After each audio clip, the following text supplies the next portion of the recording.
Permisi Prof, atas nama Eka Zarina belum bisa absen.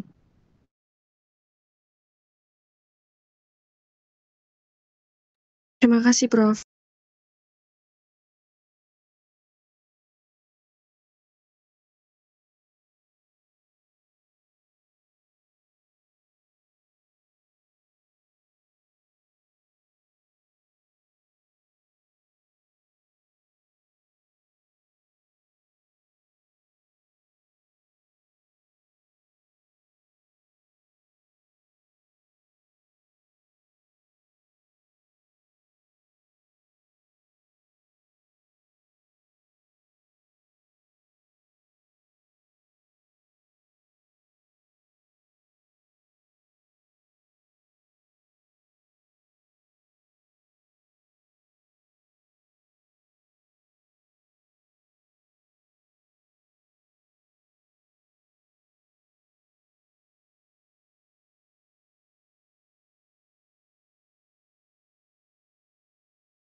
Masih ada 4 mahasiswa.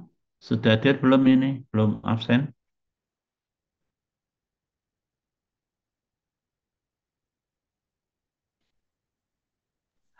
Prof, Halo. untuk yang Muhammad Nabil, anaknya sedang cuti semester, Prof.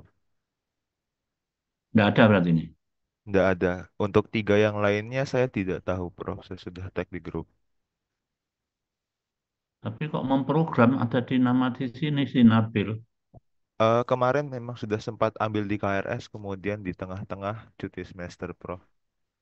Oh, suruh ngurus di SPAK karena ini nanti akan berpengaruh di IPK-nya dia.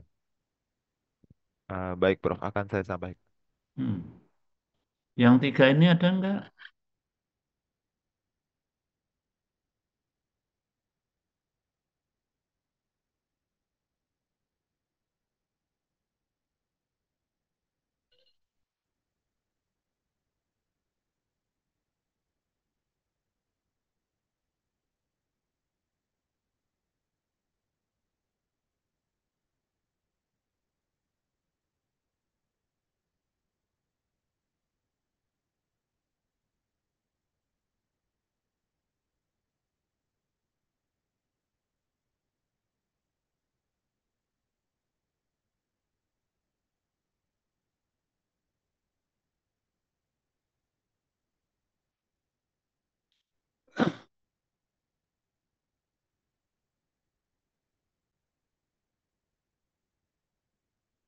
Sepertinya dilanjutkan saja, Prof.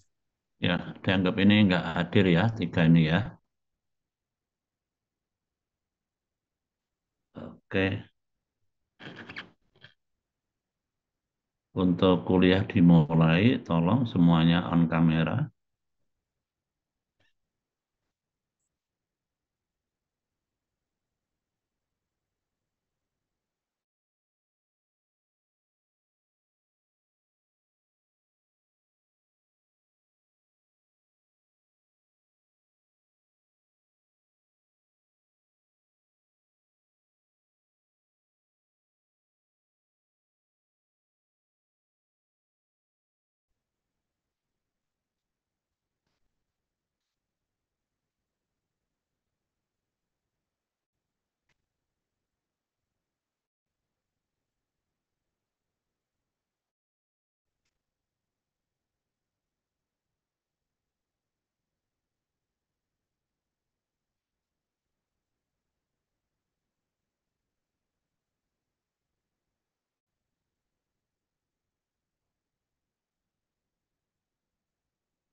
Akan saya kelilingin aja ya, saya kelilingin satu-satu per monitor. Kalau nggak on kamera, saya catat ya, karena untuk segera dimulai ya, waktunya sangat mepet.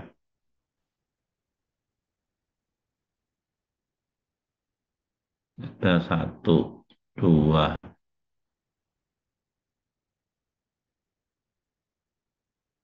tiga, hanya backgroundnya saja orangnya nggak ada. Empat,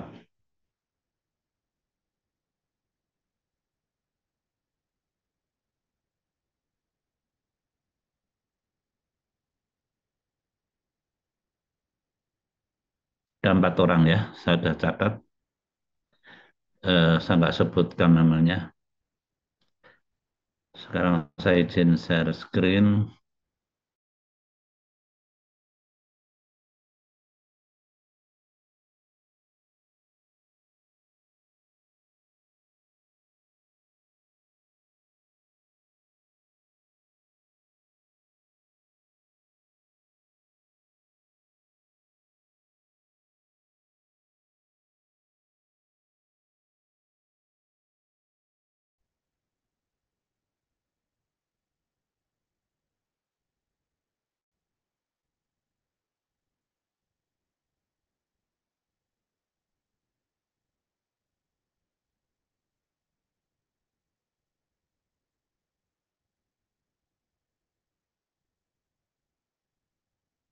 Suara saya bisa didengar.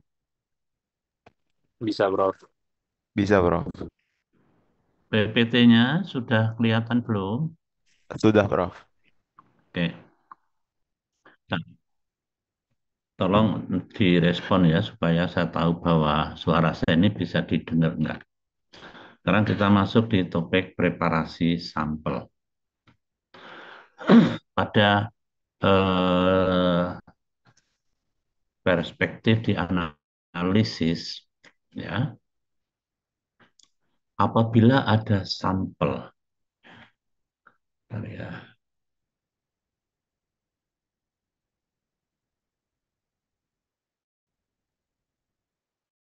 ini ada sampel yang ada di alam ini. Sampel itu dapat berwujud padatan, cairan, ya, gas, ya,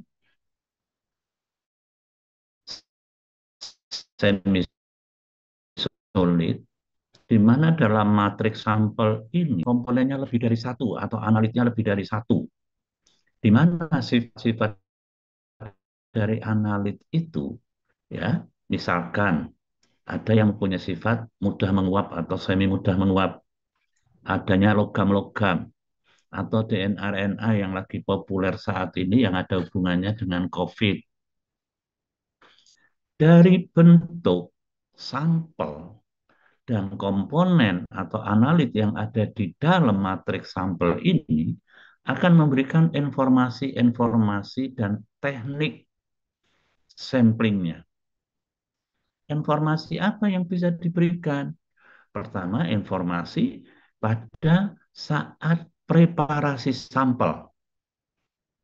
Nah, dalam hal ini preparasi sebelum masuk di preparasi sampel, informasi misalkan adanya padatan, ya, padatan harus direduksi dulu ukuran partikelnya, ya, tujuannya supaya kalau ukuran partikel kecil, luas permukaannya lebih tinggi, sehingga mudah nanti untuk dilakukan ekstraksi. Nah, dalam ekstraksi memerlukan banyak solvent atau sejumlah banyak solvent. Apabila jumlahnya banyak dan itu multi komponen, kadang perlu diuapkan, dikonsentratkan. Misalkan kalau di bahan alam dengan rotavapor, kemudian dilakukan clean up. Clean up itu tujuannya nanti akan saya jelaskan di belakang. Clean up untuk menghilangkan kontaminan, tetapi belum diperoleh analit yang murni. Ya, baru nanti dilakukan Nah, kemudian di samping informasi untuk preparasi, juga untuk teknik sampling. Kalau dalam bentuknya cairan, di mana media cair itu merupakan media pertumbuhan mikroorganisme, maka diperlukan untuk menghambat pertumbuhan mikroorganisme tersebut, contohnya pengawet. Ya, karena kalau ada pertumbuhan mikroorganisme, maka akan mendegradasi, akan menguraikan komponen yang ada di dalam matriks sampel, sehingga kondisinya tidak seperti kondisi di awal. Ya, terjadi peruraian, ya, setelah dikasih pengawet, baru masuk ke preparasi sampel. Nah, hasil dari preparasi sampel diharapkan diperoleh ekstrak yang atau tunggal. Nah, kalau tidak bisa tunggal ya tidak sebanyak komponen di awal. Nah, ekstrak itulah hasil ekstraksi adalah ekstrak yang akan dianalisis baik secara kualitatif maupun kuantitatif dengan metode kromatografi atau spektroskopi. Jadi nanti sebelum analisis kuantitatif harus didahului analisis kualitatif terlebih dahulu untuk konfirmasi bahwa senyawa yang akan kita analisis itu benar adanya. Ya, saudara sudah dapat nanti kuliah kromatografi dan spektroskopi di Anfar ini. Ya, sebelum UTS, saudara dapat kuliah tentang spektroskopi, berbagai macam spektroskopi. Kita punya alat semuanya ya, mulai UV vis, ya, kemudian fluoro, ya. Cuman yang tidak dipraktikumkan NMR sama mass spektra, ya. Sama Raman. Raman ada kita punya Raman tapi belum masuk di materi praktikum. Nah, dalam pemilihan metode baik kromatografi maupun spektroskop dipertimbangkan, ya, pertimbangan-pertimbangan memilih metode. Yang pertama harusnya bukan akurasi, tetapi sensitivitas. Ya, ini saya ambil dari salah satu jurnal. Ini yang pertama adalah akurasi. Sebetulnya yang pertama harusnya sensitivitas. Ya, artinya pilih alat di mana dengan analit yang ada di matriks sampel saudara itu bisa terdeteksi, ya, baru akurasi dan lainnya. Oke. Dari PPT ini ada pertanyaan?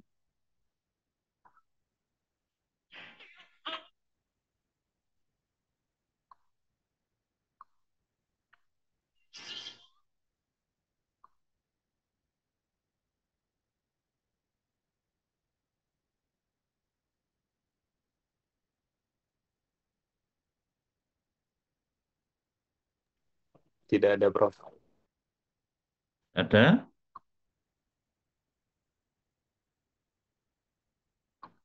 Oke, kalau nggak ada saya langsung. Sekarang waktu yang diperlukan untuk preparasi sampel dalam analisis nanti saudara di laboratorium. Ya, waktu untuk proses analisis banyak diperlukan untuk preparasi sampel, yaitu 60% waktu yang saudara perlukan pada saat melakukan pekerjaan di lab. Kemudian koleksi 33%, baru masuk di alat itu 7%. Ya. Jadi proses analisis banyak waktu dihabiskan untuk preparasi sampel. Nah, kemudian ini hal yang sama, waktu yang diperlukan pada proses analisis. Sama tadi 61, bedanya hanya di sini di breakdown. Yang 33 ya dari data manajemen, ya, pengolahan data dan koleksi sampel. Tadi kan 33. Analisisnya 7%. Tadi 7%, sekarang 6%. Tidak beda jauh, ya, artinya sama. Dari dua hal demikian, dua hal PPT ini, maka ya proses analisis, waktu dihabiskan untuk preparasi sampel. Ya. Kemudian dalam metode kuantitatif, kita dalam kuantitatif dengan metode instrumental, seperti tadi dikatakan kromatografi dan spektroskopi, itu kelemahannya kita perlu pembanding atau standar. Standar yang benar adalah standar dari WHO. Standar WHO di Indonesia ada di PPOM, di BPOM, di Jalan Percetakan Negara. Saudara berhak untuk meminta, ya, dengan surat pengantar dan keperluan untuk apa nanti dengan menggantikan sejumlah rupiah. Kalau saya dulu minta hanya diberikan 200 miligram dan menggantikan uang 400.000. Tidak boleh minta lagi.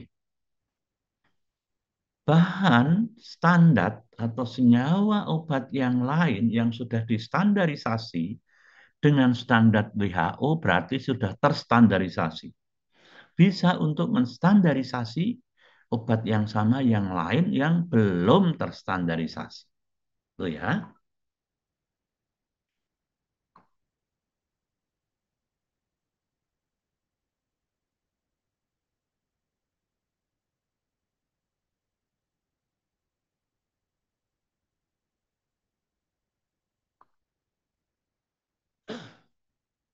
Dan pada proses nanti diakurasi dengan parameter persen recovery, apabila di dalam matriks sampel itu sudah mengandung bahan yang akan kita analisis, misalkan di sampel biologis. Sampel biologis itu bisa bahan alam atau yang ada di darah hewan atau manusia atau di mikroorganisme. Oke, yang sering di bahan alam aja. Saudara mau menentukan flavonoid.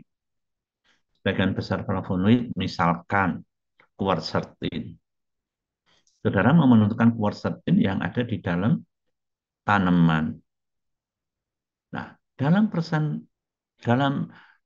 proses menentukan akurasi, nah, saudara parameter ukurnya nanti persen recovery harus menggunakan matriks sampel yang dependen. Dependen itu artinya yang tidak mengandung bahan aktifnya, tidak mengandung quercetin.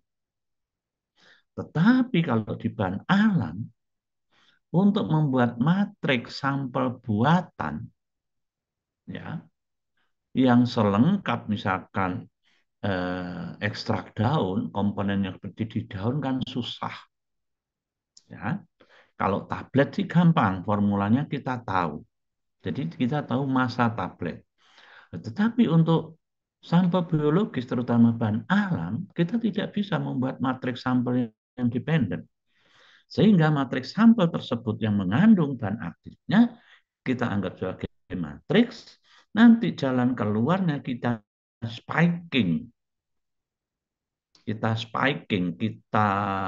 adisi, ya, kita adisikan, kita tambahkan dengan quercetin sejumlah tertentu. Sehingga nantinya harus ada, misalkan tergantung metodenya ya, kalau kromatografi nanti saudara harus injekkan kromatografi dulu, injekkan quercetin dulu murni, kemudian matriks sampel yang ditambahkan quercetin, ya nanti dibandingkan. Nanti kalau misalkan dengan kromatografi, proses pemisahannya bagaimana? Kromatogramnya bagaimana? Derajat resolusinya harus memenuhi syarat. Ya, kalau derajat resolusinya harus memenuhi syarat, berarti fase geraknya sudah terpilih. Baru bisa untuk melakukan seterusnya. Ya, yang penting uji selektivitas dulu dengan parameter terukur derajat resolusi yang dipersyaratkan lebih besar atau sama dengan 1,5. Berarti sudah terpisah dengan pengganggu yang lain. Bisa lanjut. Ya. Dan sumber kesalahan.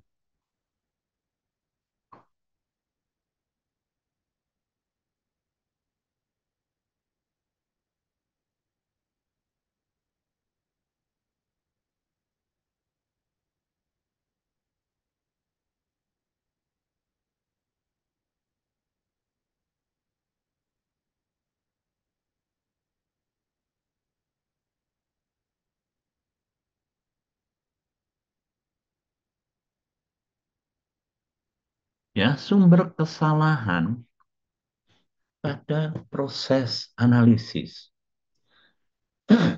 Paling besar ada di proses preparasi sampel. Ini hampir 50%. Kalau ditarik ke bawah, ini sekitar 48%. Ya. Operator itu pelakunya, penelitinya. Ya, saudara sendiri ini kalau ditarik ke bawah 35%.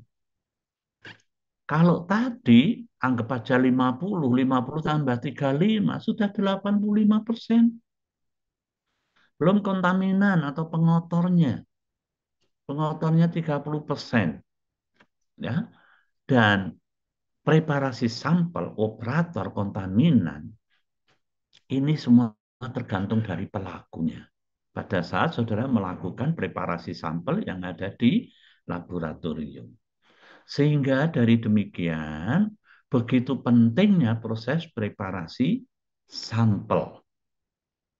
Ya, saudara praktikum saja proses preparasi sampel yang memakan waktu yang lebih lama.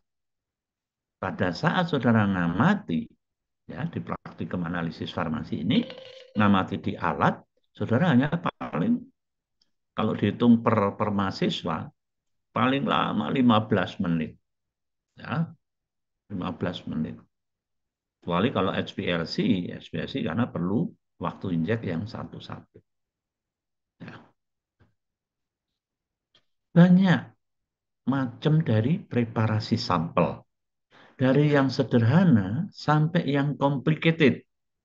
Dari yang kurang selektif sampai yang sangat-sangat selektif. Contohnya, contohnya ini, melarutkan saja. Melarutkan itu juga sudah preparasi sampel. Adalah ini melarutkan preparasi sampel yang sangat-sangat sederhana dan kurang selektif. Saudara melarutkan misalkan bikin kopi atau bikin teh, gula, pasir, larutkan. Ya, sangat sederhana tetapi kurang selektif. Penyaringan, pengendapan protein sampai yang paling bawah, immunoaffinity. Dari ke atas ke bawah, ya, dari yang sederhana, ya, proses preparasi yang sangat sederhana sampai yang complicated. Dari yang tidak selektif sampai yang sangat-sangat selektif. Sehingga dari berbagai macam teknik preparasi ini, maka yang sangat complicated dan yang sangat-sangat selektif adalah yang immunoaffinity. Kenapa?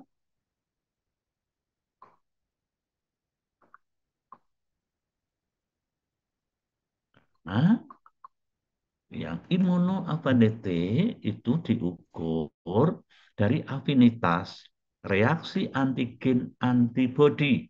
Imuno itu kekebalan yang terdiri dari antigen dan antibody. Ini kalau antigen bereaksi dengan antibody, tidak dalam spesiesnya, tidak akan terjadi reaksi. Ya, sehingga sangat spesifik. Memang pekerjaannya sangat-sangat kompleks, tetapi akan diperoleh hasil yang sangat-sangat selektif. Ya. Dari sini apa ada pertanyaan?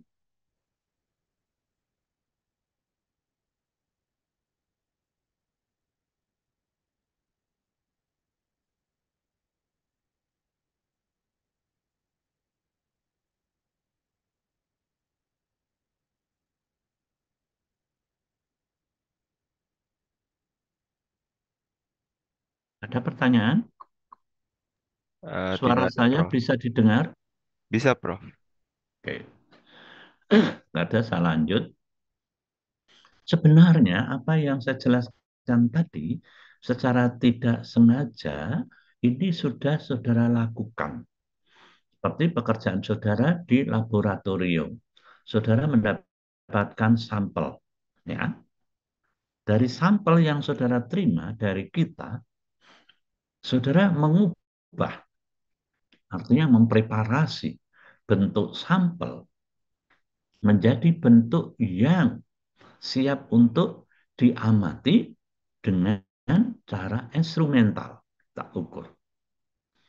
Dari pengukuran dengan metode instrumental, saudara dapat data-data yang saudara hitung di laporan dan saudara membuat satu keputusan yaitu kesimpulan.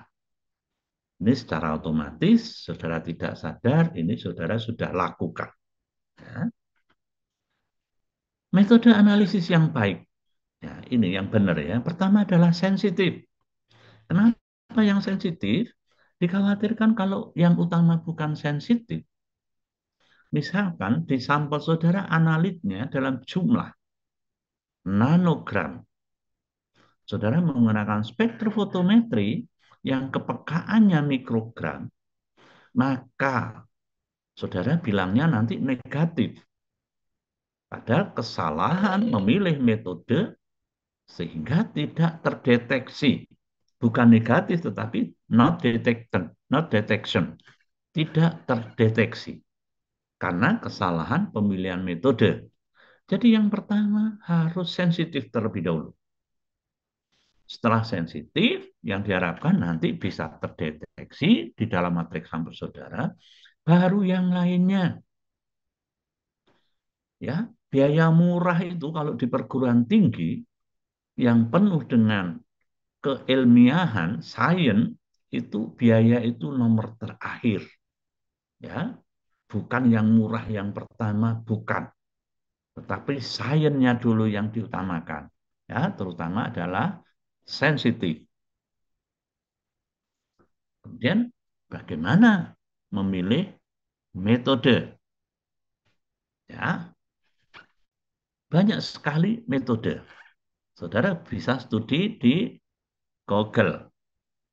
Yang pertama, ya, yang perlu saudara perhatikan tujuan analisis.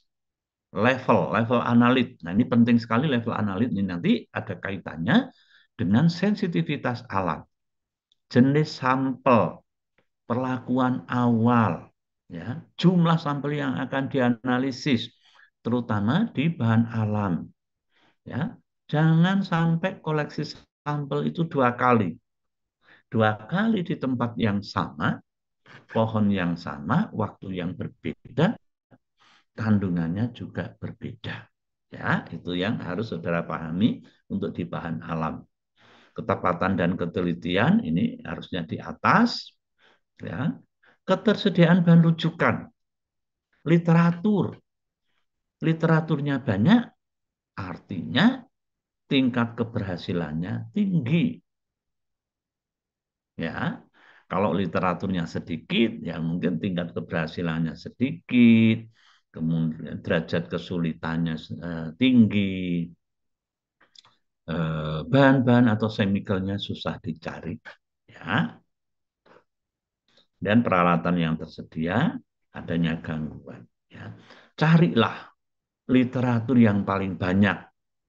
Dari literatur yang paling banyak, metode yang paling banyak. Ya. Kalau metodenya banyak, berarti tingkat keberhasilannya tinggi. Hasil analisis. Hasil analisis untuk di dunia farmasi mutlak ini yang akurat dan precis. Jadi kalau olahraga panahan hasilnya harus di titik pusat. Tidak bisa precis tapi tidak akurat. Apalagi tidak precis, tidak akurat. Sama sekali tiga ini yang di luar titik kuning ini farmasi. Jadi mutlak, akurat dan precis harus di titik pusat itu. Karena kaitannya dengan nyawa manusia. Ya. Sedikit sampling ya, wawasan tentang sampling. Sebenarnya ini sampling nanti lebih lebih representatifnya nanti dijelaskan di metodologi penelitian ya di semester 5 atau 6 sebelum saudara proposal di semester 7 sebelum proposal saudara harus ambil metodologi penelitian. Di situ cuman saya mencuplik sedikit ya, mencuplik sedikit. Nanti akan direfresh di metodologi penelitian. Sampel dalam analisis harus representatif. Ya, harus representatif. Kemudian cara pengambilan sampel yang salah, meskipun metode analisis yang digunakan tepat dan teliti, hasilnya akan salah juga. Ya, jadi tentang cara pengambilan sampel harus benar, apalagi ya pemilihan metode. Ya. Nah, dalam pengambilan sampel ada cara random. Kapan dilakukan cara random? Cara random dilakukan bila terhadap bahan yang sama-sama homogen atau dianggap sama. Contohnya larutan sejati, batch tablet atau ampul. Kemudian cara lain, pengambilan cara representatif. Kapan dilakukan cara representatif? Dilakukan bila bahan yang dianalisis tidak homogen. Ya, sampel diambil dari bagian yang berbeda di setiap wadah. Ya, contohnya bahan baku ya. Bahan baku nanti dalam drum-drum seberat 100 atau 40 kilo, drum-drum kardus coklat. Ya, itu biasanya diambil secara representatif di permukaan, di tengah, dan ada yang di bawah. Ya, tentukan purity-nya. Kemudian ada perlakuan awal sampel. Ada bahan-bahan atau matriks sampel tertentu yang diperlukan perlakuan awal. Ya, untuk mengkondisikan sehingga sampel itu nanti siap untuk dilakukan analisis dengan metode tertentu. Misalkan memanaskan, ya, memanaskan untuk menghilangkan pengaruh variasi dari kandungan air. Menimbang sebelum dan sesudah pemanasan, ya, khususnya yang higroskopis. Memisahkan sampel, menghilangkan komponen pengganggu, dan memekatkan. Contohnya bahan alam nanti kan diperoleh ekstrak yang volumenya banyak. Kita lakukan penguapan untuk mengkonsentrasikan dengan menggunakan rotafor, ya, untuk bahan alam. Dan penyimpanan.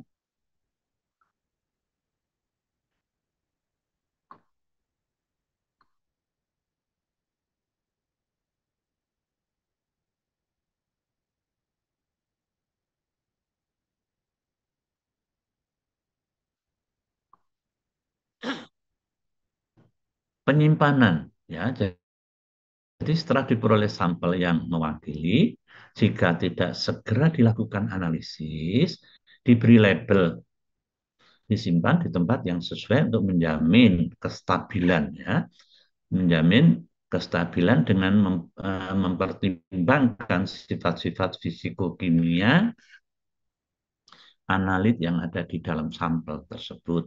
Ya. Yang perlu diperhatikan dalam penyimpanan sampel, contohnya kenaikan suhu, adanya kenaikan suhu yang mengakibatkan hilangnya sampel yang mengandung komponen yang mudah menguap, ya, atau terjadinya degradasi analit. Suhu rendah mengakibatkan, ya, terdepositnya analit yang kelarutannya rendah. Ya. Perubahan kelembapan yang mengakibatkan hidrolisis dan meningkatnya kandungan air bagi analit yang higroskopis. Adanya sinar UV akan menginduksi reaksi fotokimia atau fotodekomposisi atau polimerisasi. Oksidasi oleh udara akan merusak sampel yang sensitif terhadap oksidasi. Karena oksidasi, karena udara, O2 itu sifatnya adalah oksidator. Ya, bisa mengoksidasi. Oke, dari prolog tadi, adakah yang mau dipertanyakan?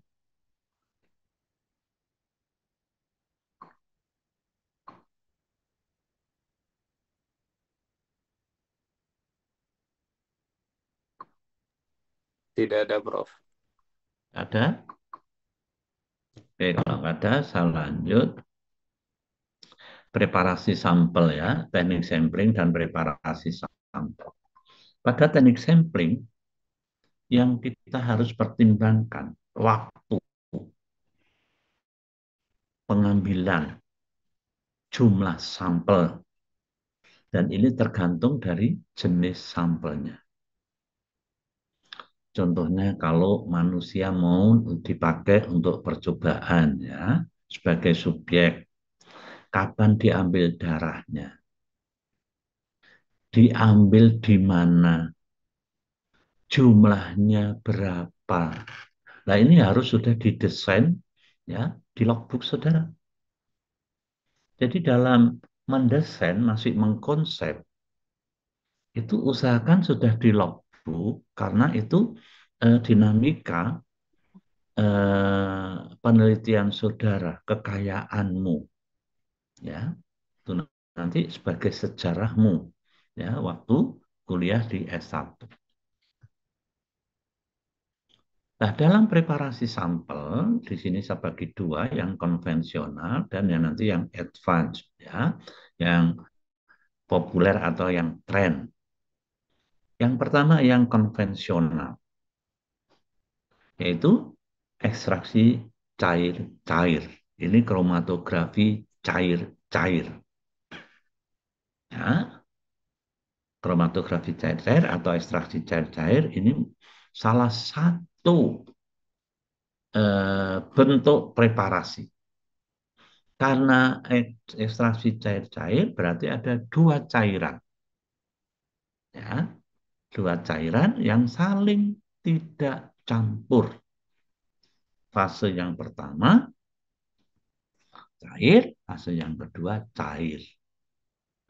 Sehingga karena syaratnya tidak saling campur, maka fase yang pertama adalah fase air, yang kedua fase cair yang tidak campur dengan air.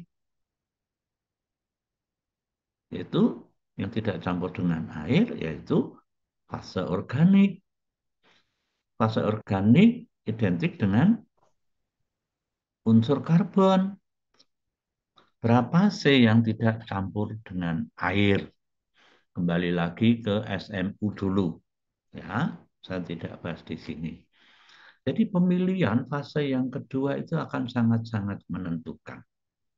Nah, sekarang faktor-faktor yang mempengaruhi ekstraksi cair-cair, yang pertama adalah koefisien partisi. Apa itu koefisien partisi? Koefisien partisi yaitu konsentrasi atau fraksi atau jumlah analit yang ada di fase organik dibagi konsentrasi, fraksi, atau jumlah analit yang ada di fase air. Saya yakin koefisien partisi ini sudah diberikan di, kalau nggak salah, kimia dasar atau kimia medisinal. Ya. Jadi kalau nanti saudara ini memperoleh literatur tentang koefisien partisi, saudara harusnya tahu untuk apa koefisien partisi ini. Ya. Jadi koefisien partisi, ya, kalau saudara nanti tidak sengaja di jurnal saudara ada menyebutkan koefisien partisi, sangat diuntungkan meskipun saudara tidak tahu maksudnya. Ya, kembalikan lagi, ya, karena ini subtitlenya ekstraksi cair-cair, ya koefisien partisi ini berpengaruh terhadap ekstraksi cair-cair. Kembalikan nilai koefisien partisi berapa.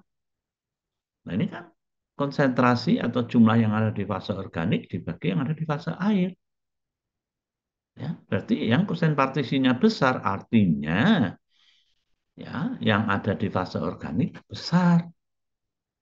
Artinya keberhasilan ekstraksi cair-cair akan tinggi. Ada pertanyaan tentang koefisien partisi. Silakan.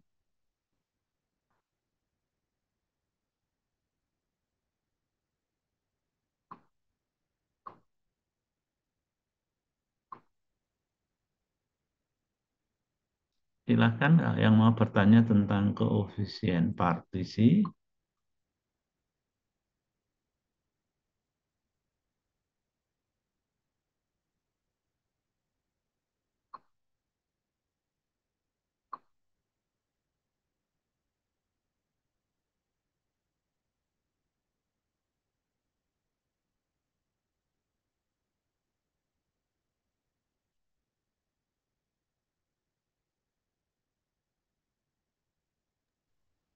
Tidak ada, Prof.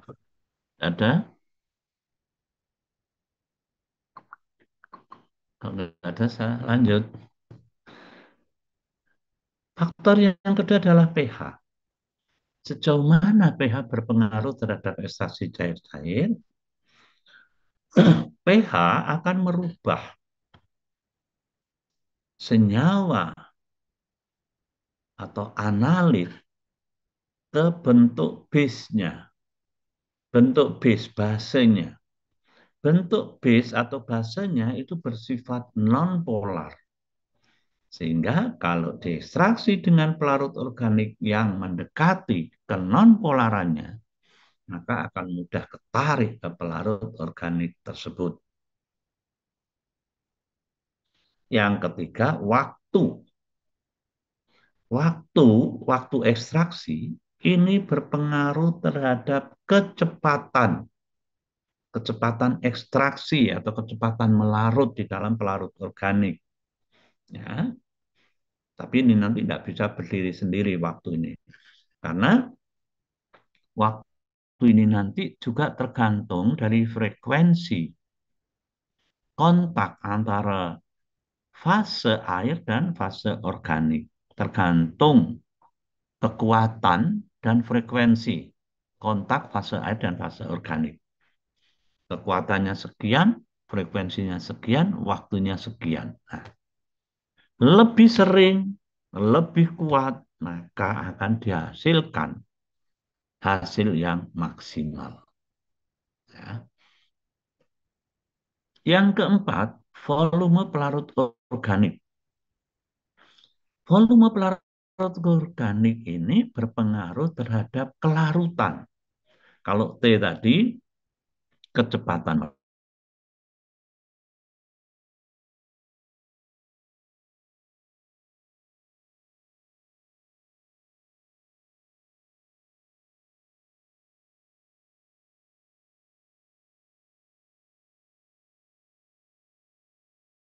Ya.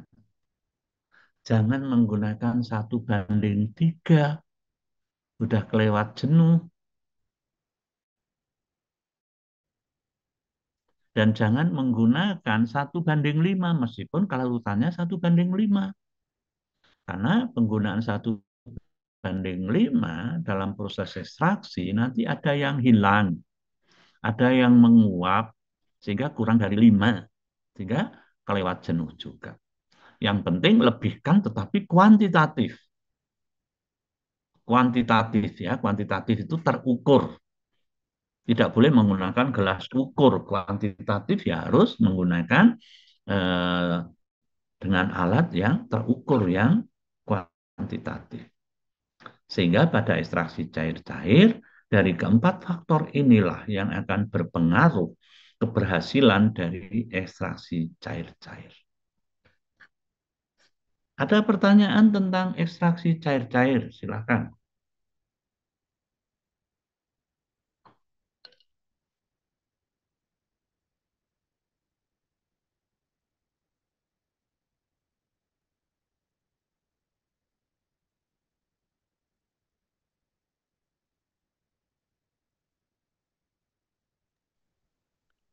Tidak ada, Prof. Tidak ada? Saya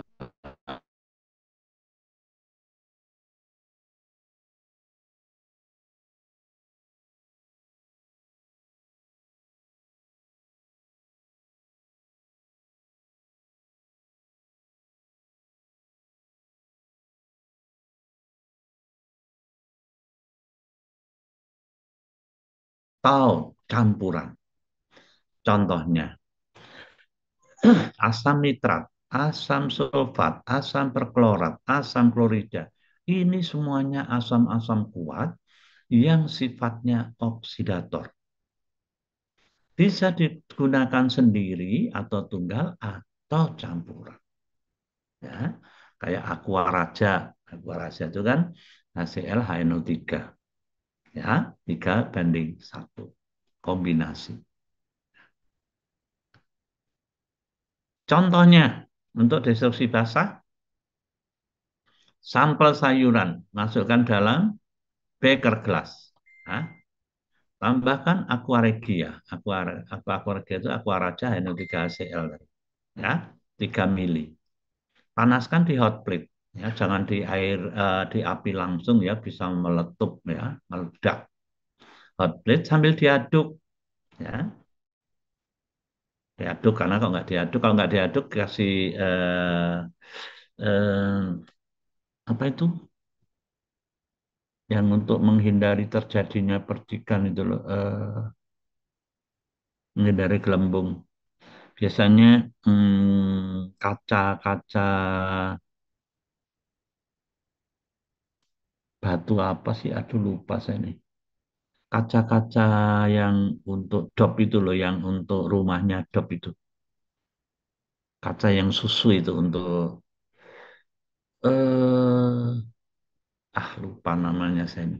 Supaya menghindari terjadinya letupan-letupan dari gas yang ditimbulkan. Ya. Kemudian setelah terdestruksi nanti sayuran itu akan larut semuanya ya dalam aqua raja tadi. Saring ya, saring kemudian siap dianalisis. Apanya yang dianalisis ya tergantung nanti kamu di sayuran itu mau meriksa apa ya. Logam berat bisa ya, karena di sayuran juga ada logam berat. Sayuran ditanam di pegunungan, di mana tanah pegunungan sumber logam berat. Ada destruksi basah, ada destruksi kering.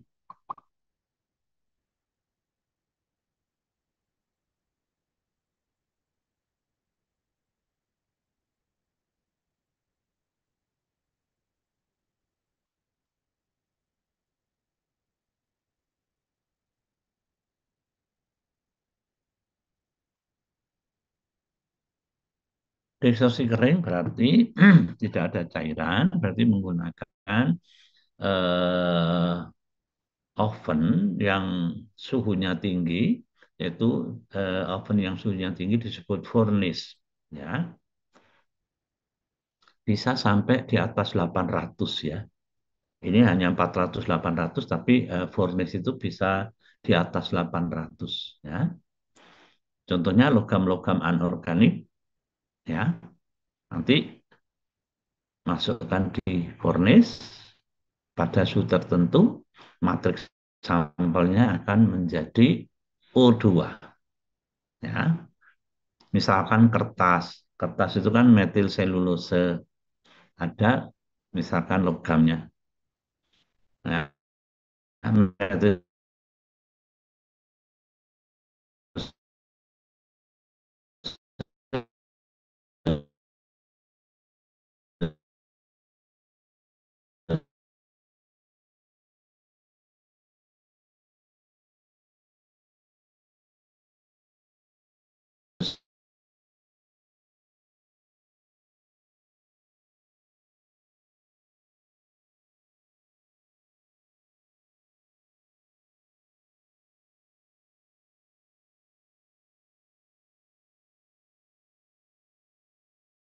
kemudian masukkan ke furnace ya, untuk menghilangkan senyawa-senyawa organik supaya mengarang.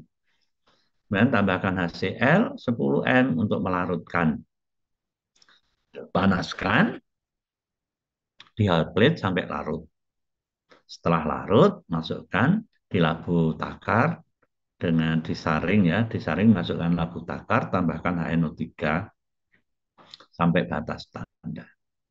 Siap untuk dianalisis. Jadi ekstraksi cair-cair, destruksi basah, destruksi kering, itu juga salah satu bentuk preparasi sampel yang konvensional. Ada pertanyaan untuk preparasi sampel yang konvensional.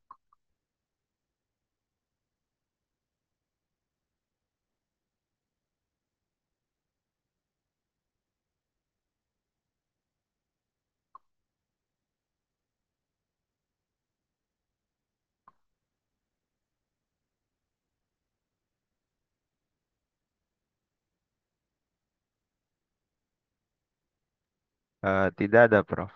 Nggak ada. Nggak jelas ya berarti. Lancar-lancar aja apa nggak dengerin. Oke, kalau nggak ada saya langsung aja deh. Clean up.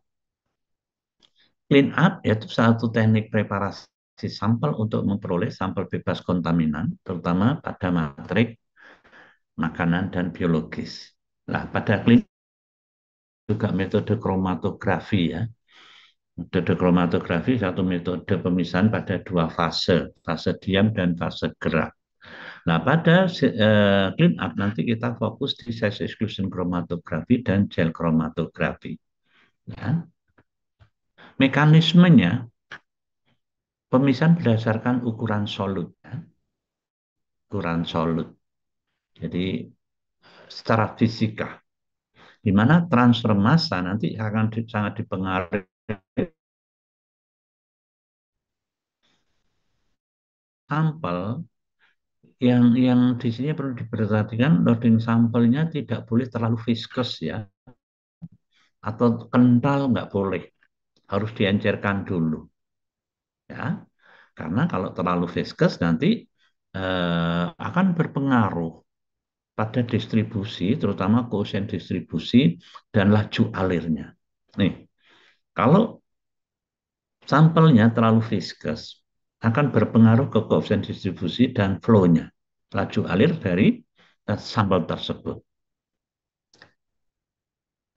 Ini yang tadi ya, sumber kesalahan pada kromatografi pada umumnya. Jadi tadi ini preparasi sampel ya, masih pegang yang tinggi 30%, operatornya 19%. Jadi yang paling besar yang kuning, yang hijau ini ya 30%, yang ini ungu ini 11% dari kolomnya. Yang lainnya di bawah 10 semua ini.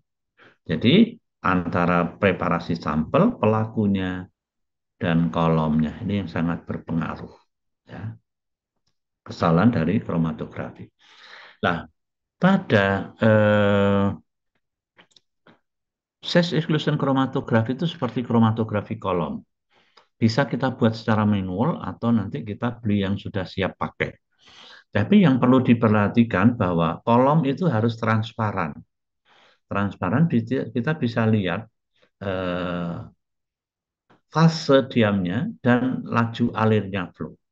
Usahakan ukuran partikel itu homogen.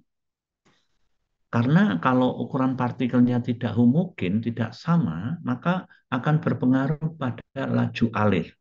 Ini salah satu contoh yang kiri, yang pertama ini. Ukuran partikel dari fase diam ini tidak homogen, maka akan berpengaruh ke laju alirnya tidak linier. Tidak linier membelok ini berarti ada hambatan. Bandingkan yang sebelah kanan, ukuran partikelnya ini homogen, maka laju alirnya akan linier, lurus, berarti tidak ada hambatan.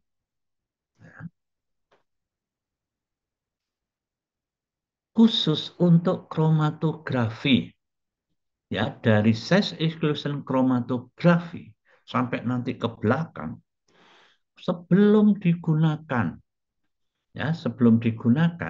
kolom ini nanti harus diprekondisikan terlebih dahulu.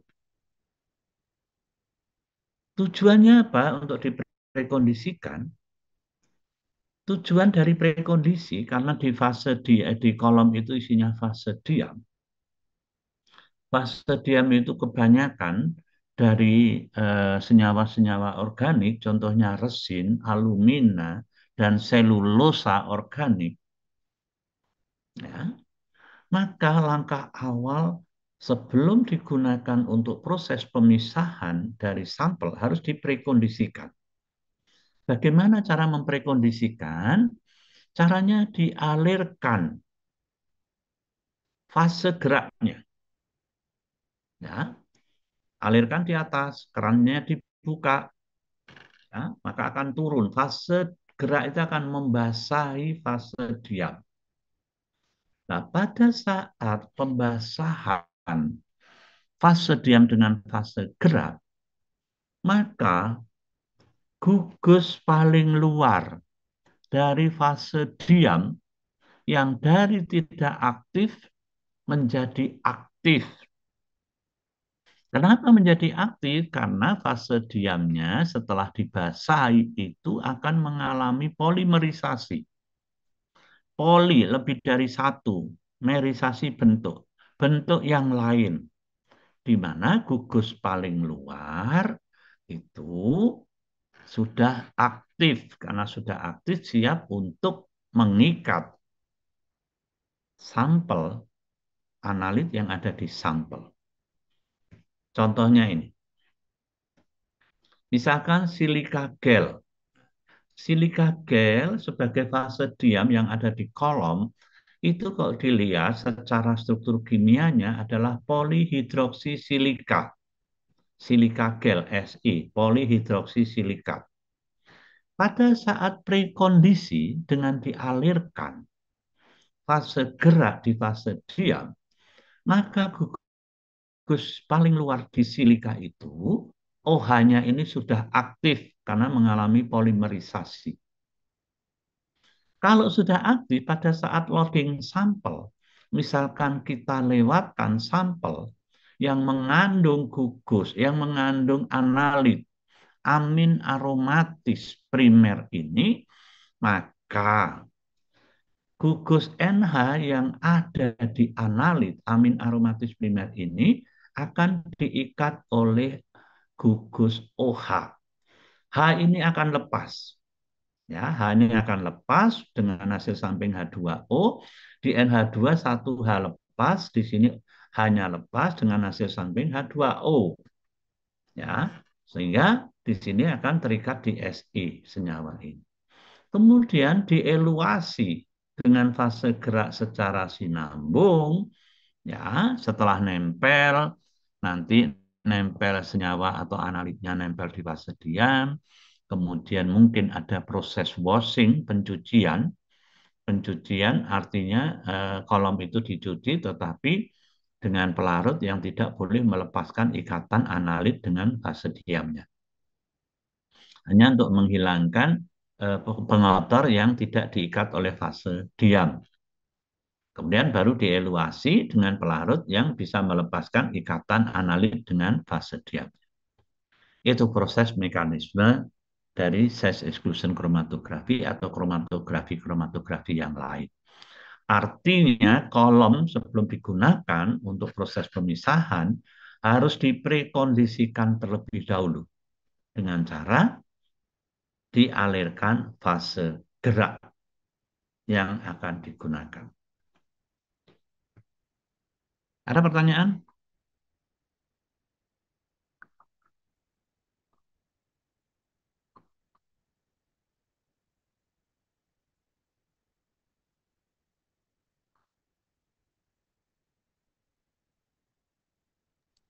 Tidak ada, Prof. Ya, ada lagi. Nggak ngerti ya berarti ya. Rugi loh ya kalau nggak ngerti. Apalagi ini kuliah online ini memang kendalanya banyak.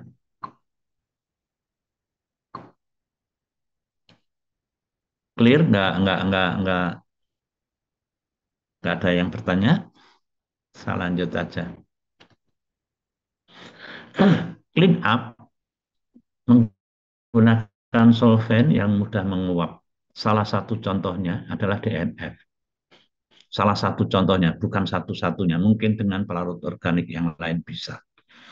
Di negara maju, ya bisa online dengan alat, ya misalkan dengan HPLC.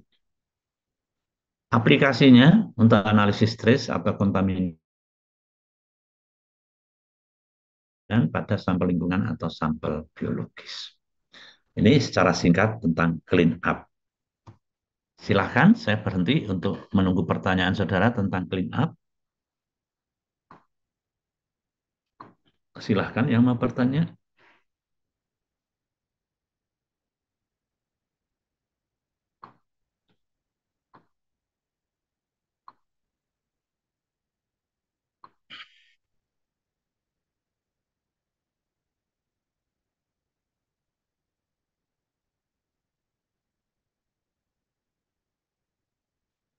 Tidak ada?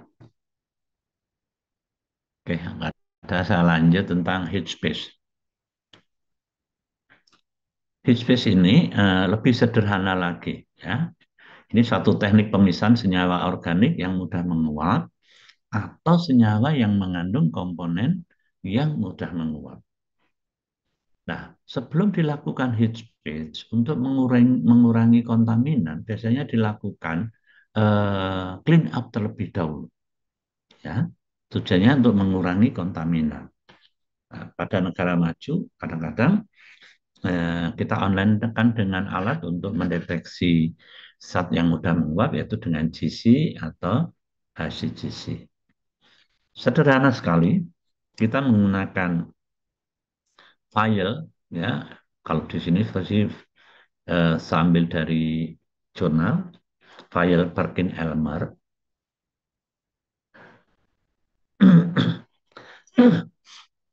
Tapi kalau Perkin-Elmer kan harganya mahal. Carilah botol yang bermulut lebar. Kita tutup dengan tutup karet, rapat, tidak boleh ada yang bocor. Ya.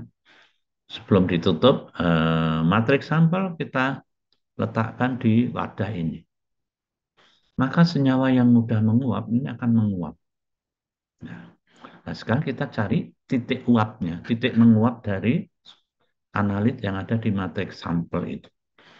Nah, nanti di rubber atau tutup ini nanti kita lubangi, kita berikan kapiler.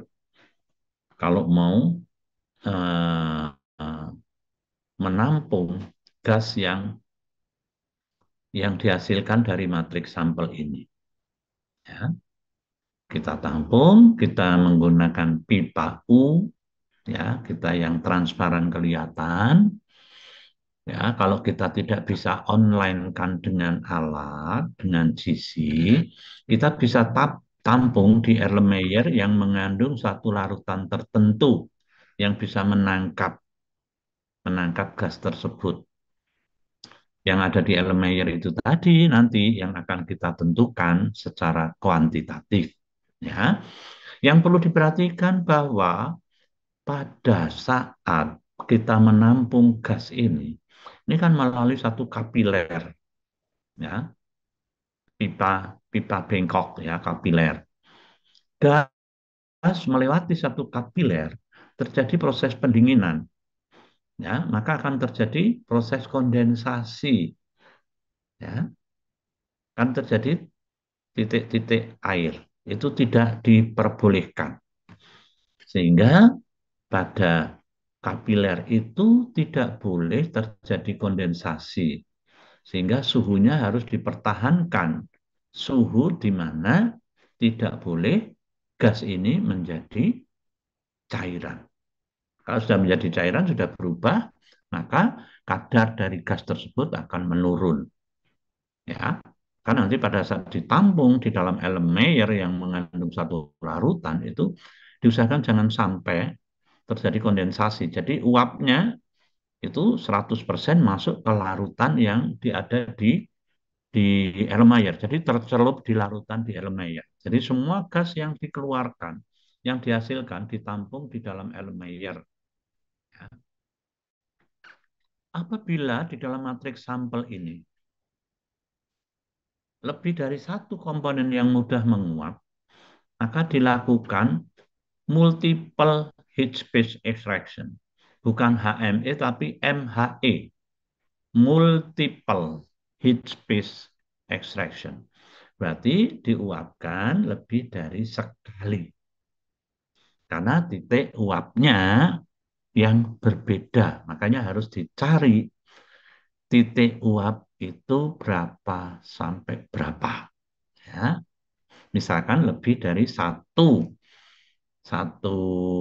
analit yang mudah menguap dan titik uapnya berbeda. Maka dilakukan multiple heat space extraction. Aplikasinya untuk kontaminan pada makanan, minuman, pestisida atau bahan plastik, ya, yang mudah. Oke, sederhana sekali heat space. Ada pertanyaan?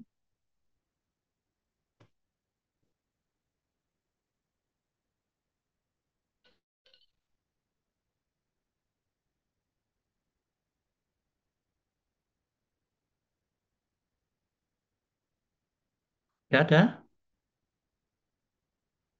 Nggak ada, saya langsung. Kemudian SPA, Solid Phase Reaction.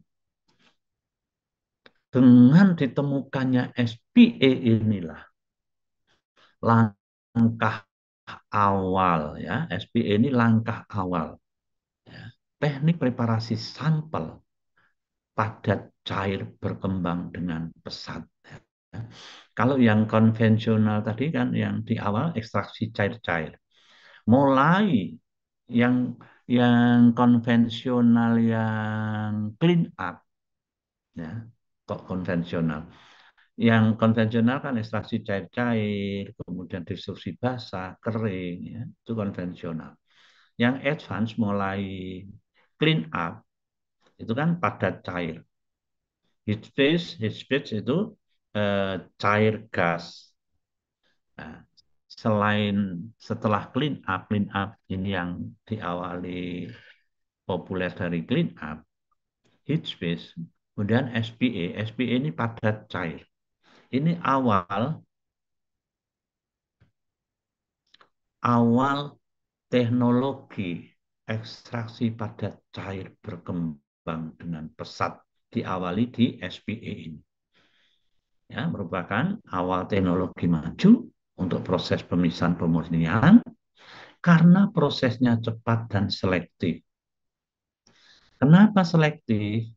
Karena pemilihan fase diam dan fase gerak ini sangat-sangat selektif. Kalau Prof. Juwono menjelaskan nanti di kromatografi, pemilihan fase diam, fase gerak ini berlaku hukum like and dislike, yaitu tentang kepolaran. Maka pemilihan nanti fase diam dan fase gerak menyesuaikan kepolaran dari analit yang akan dipisahkan. Ya, prinsipnya senyawa aktif yang ada di matriks sampel akan diikat oleh fase diam, kemudian dieluasi dan akan diperoleh ekstrak yang murni. Kenapa murni? Karena selektif tadi. Pemilihan fase diamnya selektif, maka akan mengikat analit yang ada di matriks sampel juga selektif. Selektif dari kepolarannya. Dasar pemilihan kolom SPA. Ini kolom SPA ini harus berbahan dasar ini yang mudah, yang transparan ya, transparan yang bisa dilihat, ya, bisa dari gelas atau dari polietilen. Dari polietilen itu plastik akan lebih disuka karena jatuh tidak pecah. Kalau gelas jatuh pecah hilang sudah data. Ya, lihat ini fase diamnya, fase diam dari SPA ya. Biasanya ukuran partikelnya homogen, padat, kurang lebih 50 mikrometer, ya, kecil sekali. Beda kalau kolom yang di SPA, yang di HPLC, ya, kolomnya lebih kecil dari 5 mikrometer, kalau ini 50, ya. 50 mikrometer pun kecil sekali, ya. Padat, homogen. Nah, mekanisme proses pemisahan seperti tadi. Ini dari kolomnya, ya ini kolomnya yang sudah mengalami polimerisasi, ya.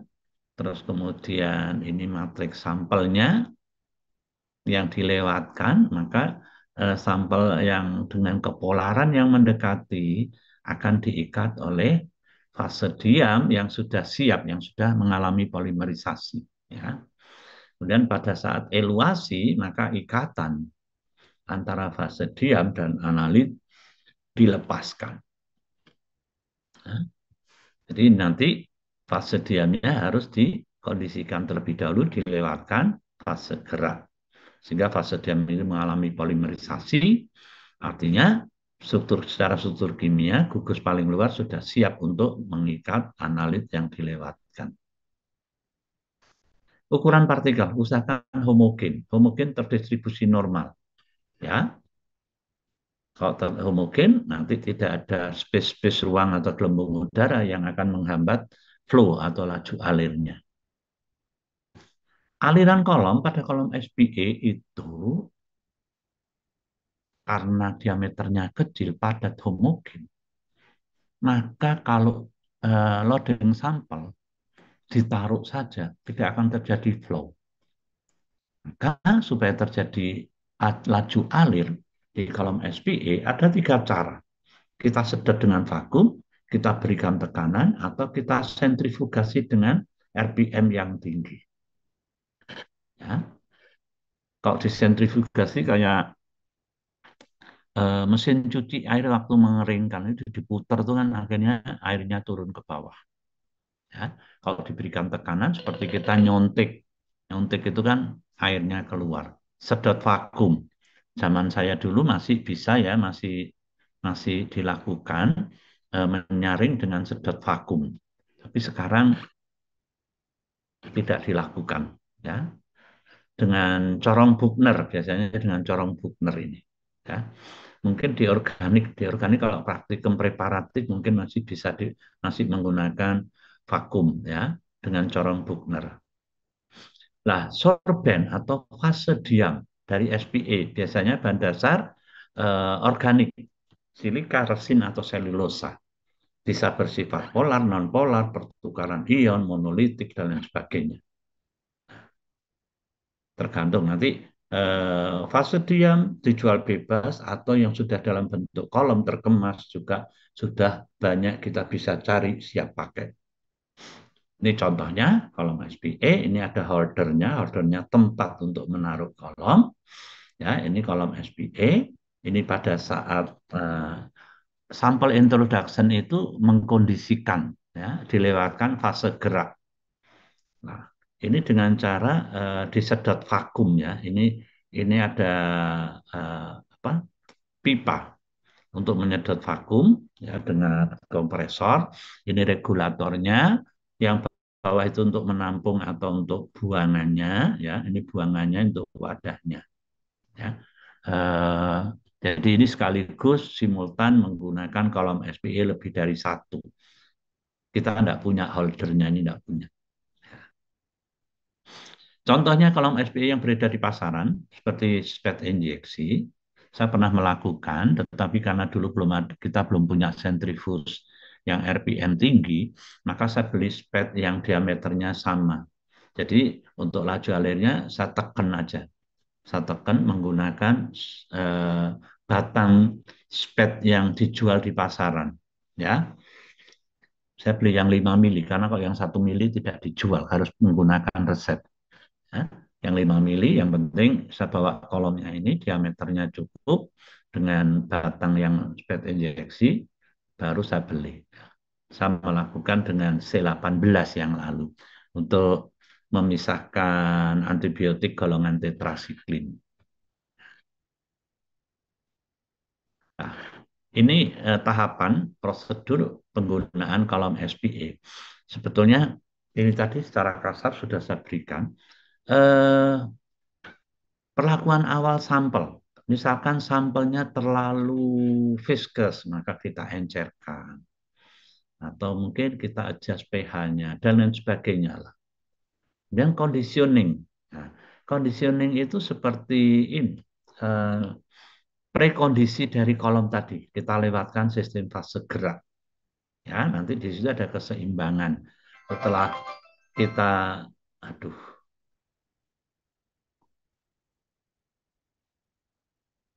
setelah kita alirkan, fase gerak akan terjadi keseimbangan, ya, keseimbangan dari fase diam dan fase gerak. Nah, baru setelah diprekondisikan, baru loading sampel. Loading sampel pun di sini harus ada perlakuan awal loading sampel apabila sampelnya terlalu viscous. Harus diencerkan terlebih dahulu. Nah, setelah di loading sampel, kadang-kadang dilakukan pencucian. Ini untuk menghilangkan pengotor yang tidak diikat oleh fase diam. Tetapi pencucian ini tidak boleh melepaskan ikatan antara analit dengan fase diam. Nah, setelah pencucian baru dieluasi. Dieluasi dengan harapan setelah dicuci dieluasi diperoleh ekstrak yang kemurniannya tinggi. Kemudian kalau dilakukan evaporasi, penguapan apabila diperoleh ekstrak dalam jumlah yang banyak. Dan ini opsional itu artinya boleh dilakukan, boleh tidak, tergantung jumlah volume yang kita peroleh. Contohnya kayak di bahan alam, misalkan maserasi, perkolasi, diperoleh volume yang banyak, itu baru di rotavapor untuk diuapkan, untuk memperoleh hasil yang lebih konsentrat. Pemilihan fase diam, fase gerak berdasarkan polaritas. Nah, ini scan-nya kurang jelas ya. Ini aja ya. Misalkan senyawa bahan aktif saudara misalkan ada di huruf G. Nah, ini increasing ini. Tarik ke bawah. Nah, ini diol. Ini fase diamnya. Tarik ke atas, etil ether. Nah, ini fase geraknya. Dengan harapan kalau di sini ditarik ke atas dan ke bawah, kepolarannya mendekati analit, maka akan diperoleh hasil yang maksimal dan lebih kemurniannya lebih tinggi. Sehingga prinsip pemilihan fase gerak dan fase diam di kolom SPA ini prinsipnya adalah kepolaran. Kepolarannya harus mendekati kepolaran dari analitnya. Kegunaannya untuk pemurnian, menghilangkan kontaminan, untuk desalting itu melepaskan penggaraman, membuat suatu senyawa turunan, fraksinasi atau penyimpanan. Keuntungannya, karena pada kolom SPA pemilihan fase diam dan fase gerak sangat selektif, maka nanti akan diperoleh kemurnian yang tinggi, konsentrasi yang tinggi, dan recovery yang tinggi. Dan penggunaan solvent yang lebih sedikit dan bisa di-online-kan dengan instrumen yang sesuai. Contoh menentukan kadar dari vitamin D yang ada di tablet multivitamin. Yang kolom kiri ini dengan cara konvensional ekstraksi cair-cair. Yang sebelah kanan ini menggunakan ekstraksi padat cair, yaitu menggunakan kolom SPA. Dengan berbagai macam tahapan, pada cara konvensional diperlukan solvent 370 ml dan waktunya 3 jam. Dengan kolom SPA diperlukan solvent 8,25 ml, waktu yang digunakan 30 menit. Waktunya 1/6, solventnya loh. Kalau ini dibulutkan 10, 1/37-nya. Sehingga sangat-sangat efisien dalam hal cost-nya atau biayanya. Dan hasilnya juga lebih baik. Ada pertanyaan tentang SPA?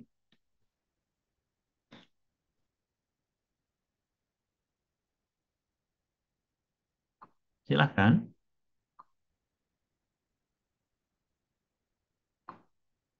Suara saya bisa didengar enggak?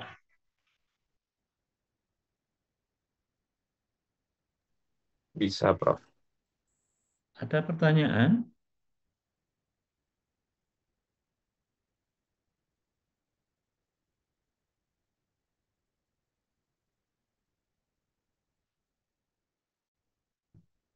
Enggak ada? Kalau nggak ada, saya lanjut ke SPME. SPM itu sama dengan SPA. Hanya kita menggunakan sampel dan reaksinya dalam jumlah mikroliter. Nanti contohnya kalau saudara yang mungkin dari sekian banyak ada yang berminat di biologi molekuler. Itu nanti menggunakan reaksi dan jumlah sampel hanya mikroliter. Ya. Atau sekarang yang lagi populer tentang COVID, ya, virus COVID itu nanti deteksinya kita hanya mikroliter, nanti kita hanya dapat totalnya hanya 5 mikroliter, 2 mikroliter itu hal-hal yang sudah biasa. Ya. Biasanya untuk sampel biologis, untuk mikroorganisme, DNA, RNA. Ya, dilakukan di Jup-Jup Eppendorf.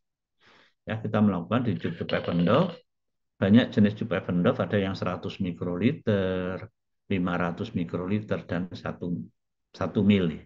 Ya, ini digunakan dengan jumlah sampel dan reaksi yang kecil, ya, mikro, sama dengan SPME.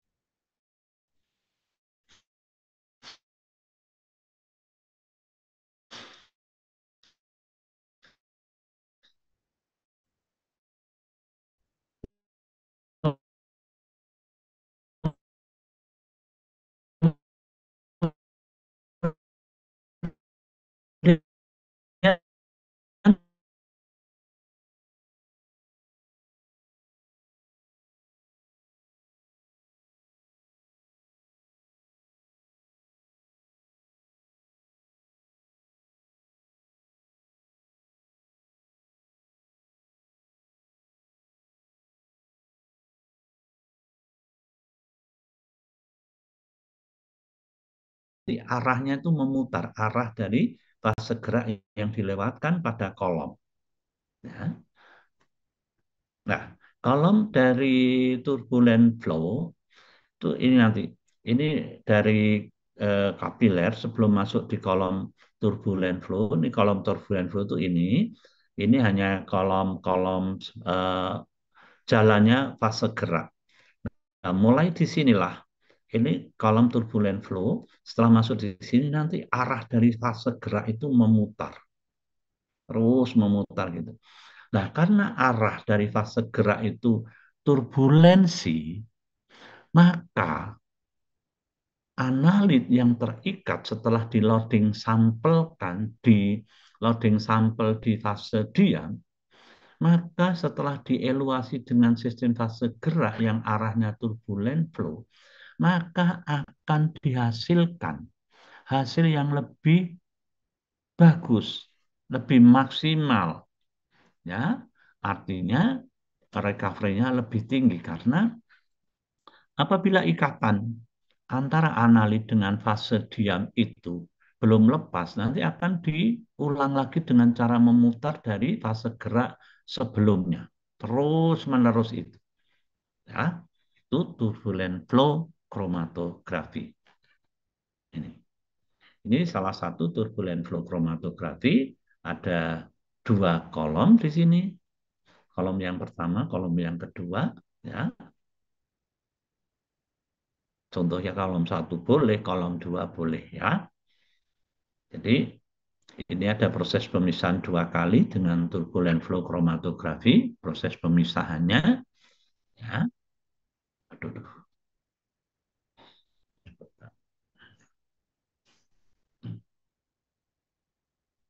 Setelah proses pemisahan, nanti masuk di sini contohnya langsung di online-kan dengan LCMS. Ya.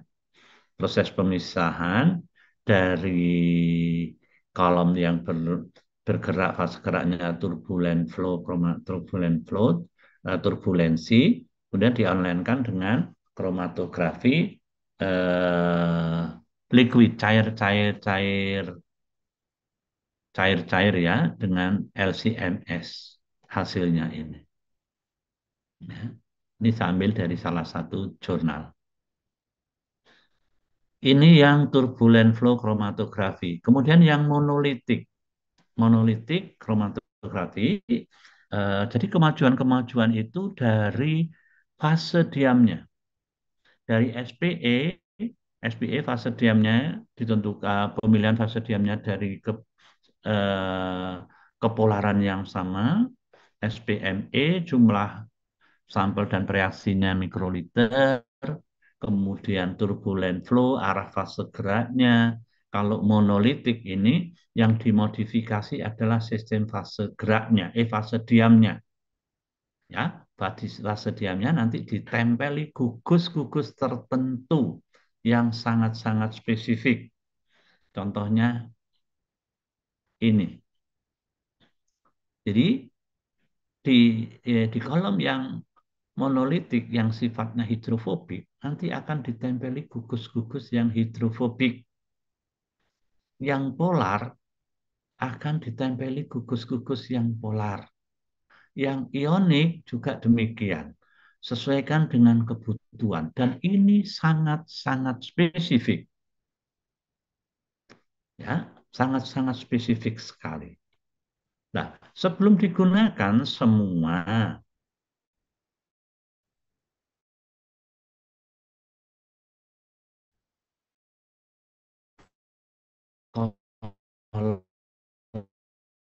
kolom yang ada di kromatorisasi dulu.